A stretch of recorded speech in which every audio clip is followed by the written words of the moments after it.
মাজরণী এটা হচ্ছে শহীদ আব্দুল হামিদ এবং নজরুলের ভাই। ভাই আমার দুটো ভাইকে মারি, এক ভাই দুই ভাই আমরা নামাজ পড়ে যাচ্ছিলাম, সেই সময় যা মেরেছে 4:30 সময় দুই ভাইকে খুবই হত্যা করেছে। আর কি করবো, 2001 সালে আমাদের বাড়ি ঘর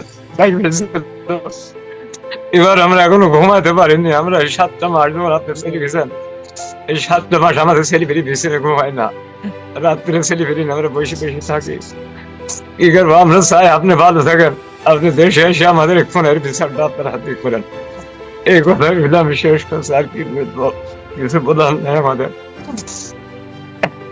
দুটো ভাই হারা গেল, আমার 4টে মানুষ আহত।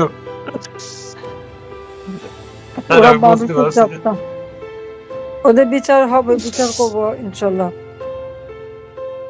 আমি চাই আপনার হাত দিয়ে বিচারটা তাড়াতাড়ি এসে আপনি করে দেবেন, না আমরা বিচার করতে পারবো না। হ্যাঁ, আমি বলে দিচ্ছি, আমাদের বিদেশে অনেক লোক আছে, তাদের বলে দেবো, ওরা দেখ আপনাদের সাহায্য